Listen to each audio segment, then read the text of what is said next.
Do you want to look, feel, and sound like a more confident speaker? Then today's video is going to talk about how you can recognize the three types of speaker: underconfident, competent, and confident, so that you will know when you've moved from underconfident to competent or from competent to confident. And we're going to look at that using three natural phenomena. We're going to look at time, we're going to look at space, and we're going to look at weight. So let's dive into time. You can recognize an underconfident speaker and their relationship to time because they will assume that time is in control. So you will see this. Good morning, my name is Emma and I'm here to talk to you about time, space and weight and how that impacts on whether you're an underconfident, competent or confident speaker. And now I've finished and I sit down. So an underconfident speaker will start the second that they are given the microphone, the floor, the space, whatever it might be. There will be no pausing. The pace will be incredibly fast. And the second they finish, they're gone and they sit down. They're not hanging around for questions or to have any kind of conversation. They are out of there. So if you feel that time is in control when you are speaking, then you're probably going to fit into that sort of slightly underconfident speaker category, what we in our business would call a seen but unheard speaker. And if you're interested in finding out a little bit more about that, you can download our speaker impact guide to find out where you fit on that scale, from a silent speaker right through to a movement maker. So somebody who's really changing the world through how they talk. So how would a competent speaker, what's their relationship to time?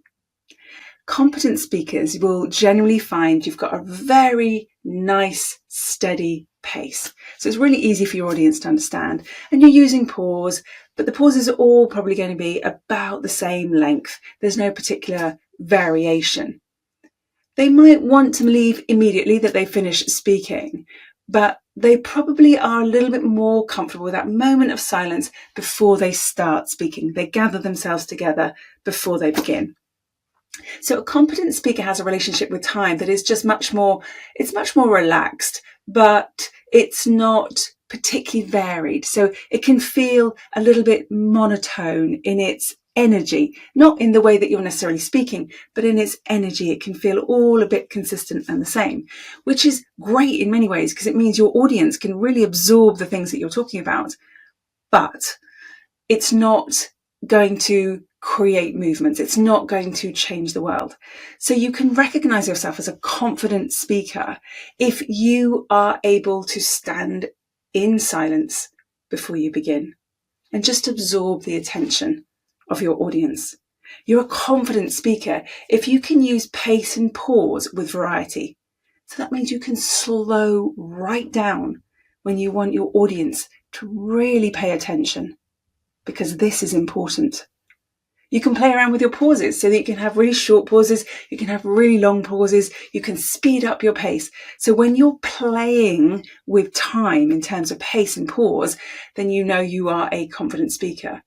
You are able to hold that attention at the end of your talk. You welcome the questions because you know that means people have been engaged and they have been listening. They may not agree with everything you've said, but they are there, they are listening, and they are engaged.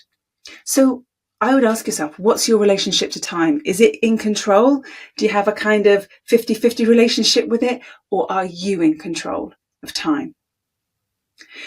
So the second way that you can recognize whether you're an underconfident, competent or confident speaker is in your relationship to space.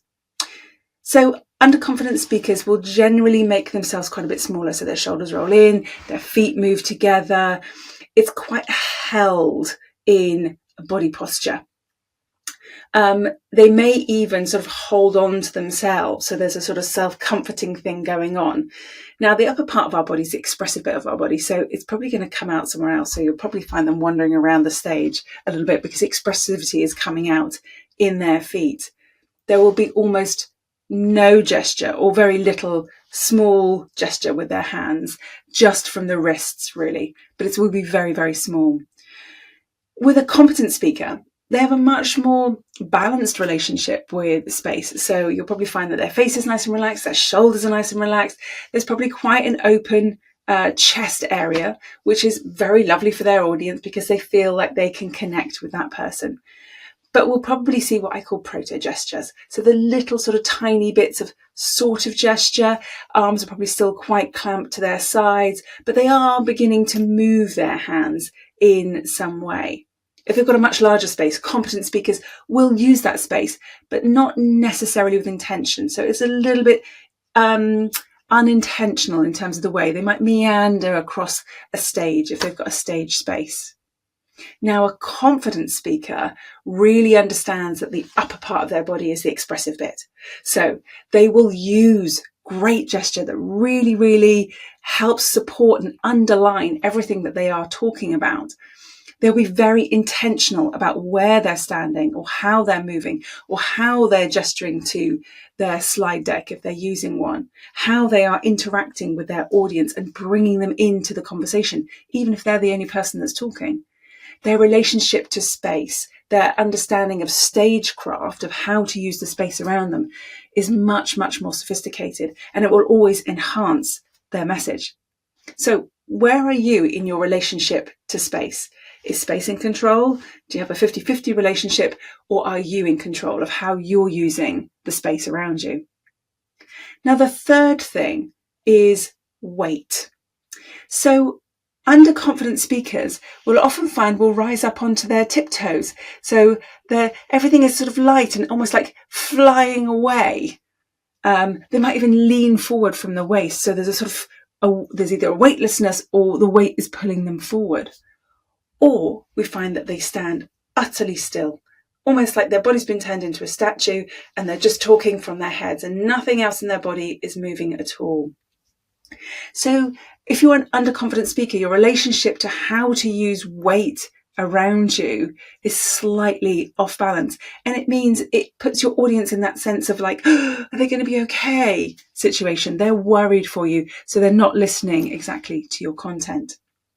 Now, competent speakers are what we would call mostly grounded. So there's a weight in the lower half of their body. They are able to emphasize their words. So they're putting weight on the right kinds of words. So we know where to listen. We know what is important and what we can throw away. But there's not a great deal of variety in that weight. It's very competently used. It's good, but it isn't inspirational necessarily. Now, a really confident speaker is going to be able to use gesture, the weight of their gesture, to really support the weight of their words, the emphasis with which that they are using. They will be very grounded. Their bottom half of the body is solidly connected to the floor. And when they move with purpose, and then they stand and they're rooted to the floor again. So those gestures can be bigger because they've got a solid base to them. So they're able to emphasize the words that they want us to pay attention to. They're able to change the tone of voice so it has a lightness or a heaviness to it so that we pay attention where they need us to pay attention. So a confident speaker's relationship to space is much, much more sophisticated and far more intentional than someone who maybe is feeling a little bit underconfident. So to summarize, with a confident speaker, they are going to use time really, really effectively. They are in control of time.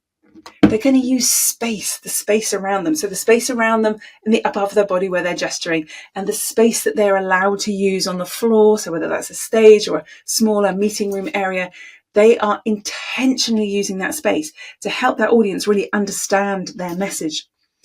And they're using weight. There's this lovely balance between gravitas, that sort of, that heaviness, that expertise, that weight, that experience, and levity, lightness, their expressivity of the top half of their body.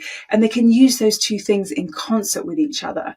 And that means that the impression that they give is that they're taking the work very seriously and themselves lightly. And that is so appealing to an audience. So I wonder, what's your relationship to time? What's your relationship to space? What's your relationship to weight? And from that, you can figure out, are you an underconfident, a competent, or a confident speaker? If you would like to move from underconfident to competent or competent to confident, but you are not sure how to do it, then I can definitely help you. Book in for a call and we can talk about how I might be able to assist you to really, really use weight, time, and space effectively every single time you stand up or sit down to communicate. Take care, and we'll speak to you very soon. Bye for now.